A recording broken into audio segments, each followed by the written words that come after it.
Rasulullah berkata kepada Sayyidah Aisyah, la tanami hatta ta'mali arba'ata asya. Wahai Aisyah, jangan sekali-kali engkau tidur sebelum engkau melakukan 4 hal. Hatta takhtami al-Qur'ana. Yang pertama, wahai Aisyah, janganlah engkau tidur sampai kamu khatam dulu Al-Qur'an. Wa hatta taj'alil anbiya'a laki syufa'a yaumal qiyamah. Dan jangan kamu tidur sampai kamu tahu bahwa para nabi, para rasul memberikan syafaat untukmu besok di hari kiamat. Wa hatta taj'alil muslimina radina anki. Yang ketiga, jangan kamu tidur sampai orang-orang Islam ini ridho kepadamu. Wa hatta taf'ali hajjatan wa umratan. Dan yang keempat, jangan sekali-kali engkau tidur sampai engkau melakukan atau mendapatkan pahala orang haji dan umroh. Kemudian Rasulullah Shallallahu Alaihi Wasallam melaksanakan sholat, sedangkan Sayyidah Aisyah masih berada di tempat pembaringannya. Sampai hatta atammas sholah, sampai Rasulullah Shallallahu Alaihi Wasallam ini menyempurnakan sholatnya. Dalam pembaringannya ini Sayyidah Aisyah berpikir, bagaimana aku tidur? Bagaimana aku bisa tidur? Sedangkan Rasulullah memerintahkanku sesuatu yang sangat berat, yaitu tidur. Sebelum tidur mengkhatamkan Al-Quran, sebelum tidur harus mendapatkan ridho seluruh orang muslim, sebelum tidur harus meyakini bahwa dia mendapat dijamin syafaatnya oleh para nabi, dan sebelum tidur dia mendapatkan pahala haji dan umroh. Sehingga Sayyidah Aisyah ini menunggu Rasulullah Muhammad sallallahu alaihi wasallam salat. Falamma atammaha qalat ya Rasulullah fidaka abi wa ummi. Ya Rasulullah, bapak dan ibuku sebagai tebusan untukmu. Amartani bi arba'ati asya la aqdiru fi hadhihi sa'ah. Ya Rasulullah, engkau memerintahkan aku untuk melakukan 4 hal di dalam satu waktu. Fi hadhihi sa'ati an af'alaha. Engkau memerintahkan aku 4 hal di dalam satu waktu yang aku tidak mampu melakukannya secara bersamaan. Fatabassama Rasulullah sallallahu alaihi wasallam. Kemudian Rasulullah tersenyum mendengar pertanyaan Sayyidah Aisyah itu, waqala idza qara'ti qul huwallahu ahad faka'annaki khatamti al-Qur'ana. Wahai Aisyah, sebelum engkau tidur engkau membaca surat Al-Ikhlas, qul huwallahu ahad, maka sungguh seakan-akan engkau telah mengkhatamkan Al-Quran.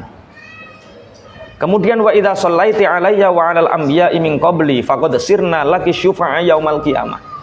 Ketika engkau sebelum tidur, kemudian engkau bersolawat atasku dan bersolawat atas para nabi sebelumku, maka sungguh jaminan syafaat untukmu besok di hari kiamat.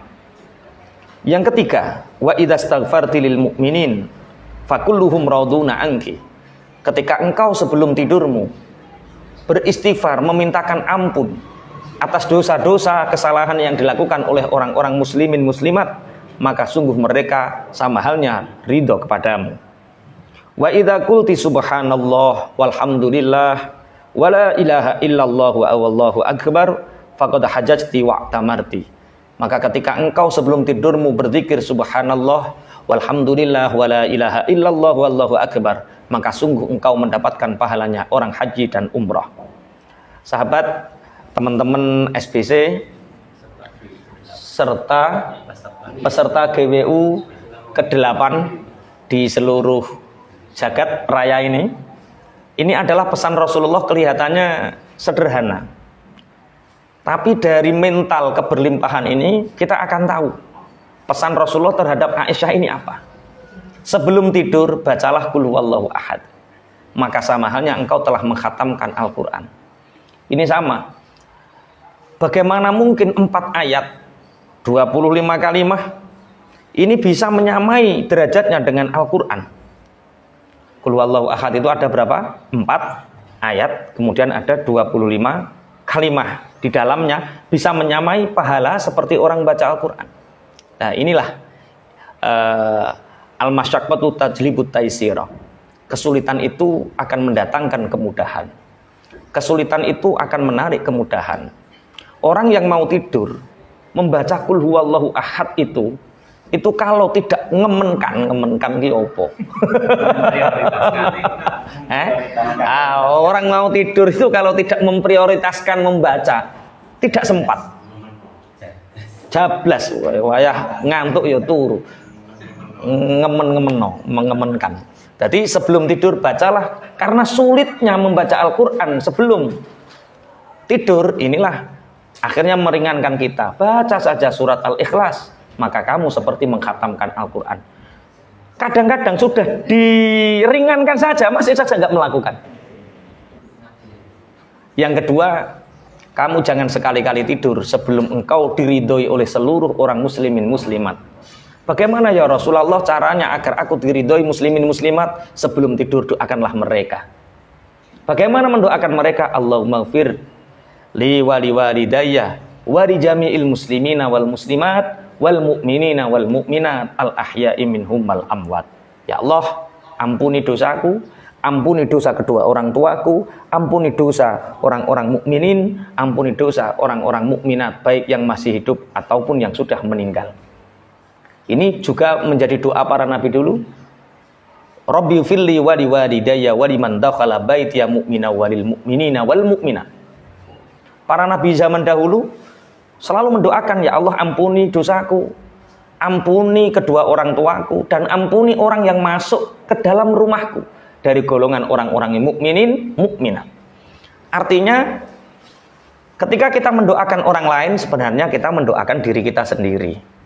Ketika kita membaca sedikit surat Al-Ikhlas saja, karena sulitnya kita membaca sebelum tidur, maka itu sudah berfadilah seperti mengkhatamkan Al-Quran.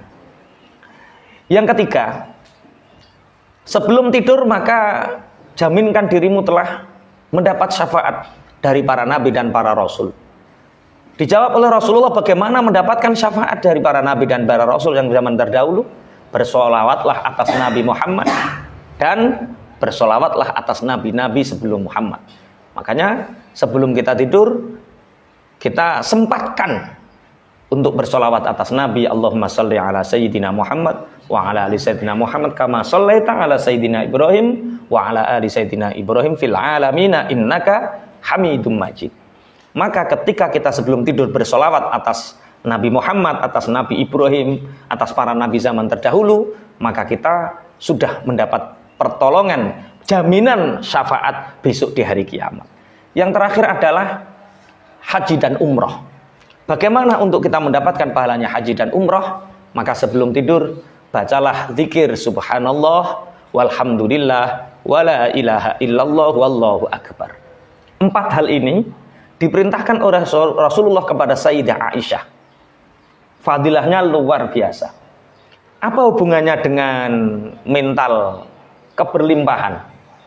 Kita melakukan saja, besok sudah tahu efeknya. Mas Kim wis tahu nglakoni iki Mas Kim. Pisan tok atae. Nggih. Oleh tenan. Lagi berngaji terus dilakoni sesuk wis ora nek. Lali nek iki makane ngaji nek engko dilakoni nek sesuk lali nek. Ya wis. Ya bismillah lah. Kita melakukan hal-hal yang kelihatannya ini remeh, tapi hasilnya luar biasa. Coba kita angen-angen dari keempat hal ini, apa yang kembali kepada Sayyidah Aisyah? Selalu mendoakan orang lain.